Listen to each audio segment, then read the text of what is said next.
اسلام لفظی معنی د اطاعت او فرمانبرداری، او په اصطلاح کې خاص د هغه دین نوم دی، یعنی هغه دین ته ویل شي اسلام کوم چې الله پاک د خپل پیغمبرانو په ذریعہ د انسانانو د هدایت لپاره را لېږلی.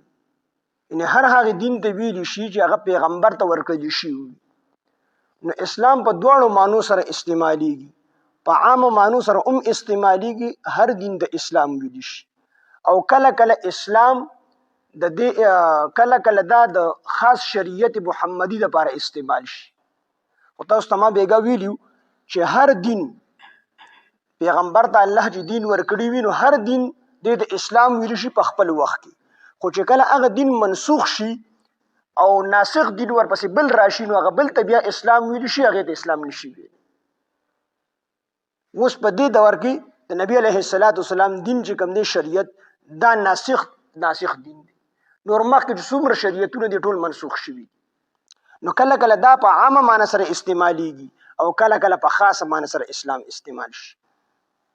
ومن یبتغي غیر الاسلام، او څوک چې لټوي د اسلام نه علاوه دینا بل دین، فلن يقبل منه، دا به هرگز چې کوم دی قبول نشي د هغه. نو د اسلام نه علاوه بل دین دا کو څوک پیش کوي، دا نه قبلي. تاسو ما ویلو چې نبی علیه السلام یوازې د عامیانو پیغمبر نه دی، بلکې د انبیاو د خواصو پیغمبر دی. او نبی علیه السلام فرمایي کو زما په دور کې حضرت موسی علیه السلام راشي کنه، نو هغه به زما په دین باندې چلیږي، خپل دین باندې هغه په دې دور کې نشي چلی. او عیسی علیه السلام وروسته راځي، نو هغه په خپل شریعت باندې زندگی نه تیری، بلکې د نبی علیه السلام په شریعت باندې به ژوند تیری. د نبی علیه السلام د قرآن مجید د قرآن موافق فیصلې بکی، چې په قرآن باندې فیصلې، خپل دین به دغه منسوخ شوی دغه به نه چلیږي. ومن یبتغي، او څوک چې غواړي غیر الاسلام، د اسلام نه علاوه دینا بل دین، فلن يقبل منه، هرگز به قبول نشي د هغه نه.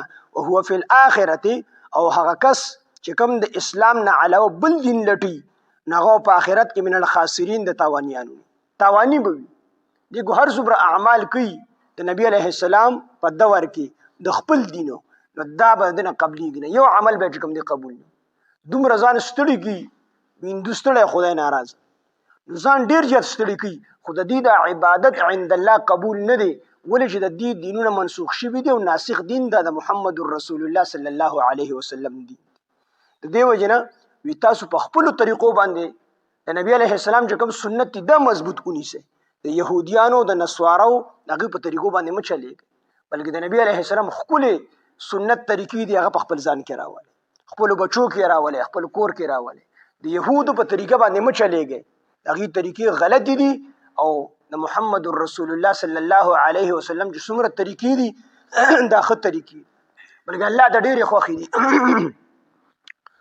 نبی علیه السلام د وجود مبارک سره چې کومه خوره لګېدل په قبر کې، نو دغه قبر دا خوره چې کومه د نبی علیه السلام د جسم مبارک سره لګېدل ده، الله رب العزت د خپل عرش نه خوښه ده. نو د نبی علیه السلام د پاک وجود نه چې کومې طریقې وتلي وي، کوم سنت د نبی علیه السلام، هغه به الله ته څومره خوښ. نو په خپل دین باندې چلیږو، او خپلې طریقې دا په خپل ځان کې راوړو. د نبی علیه السلام چې کومې طریقې دي، د غیرو طریقو نه خپل ځان وساتو.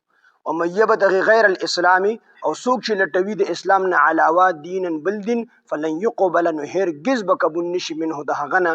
وهو فی الاخرته، او هغه په آخرت کې من الخاسرین، د تاوانیانو.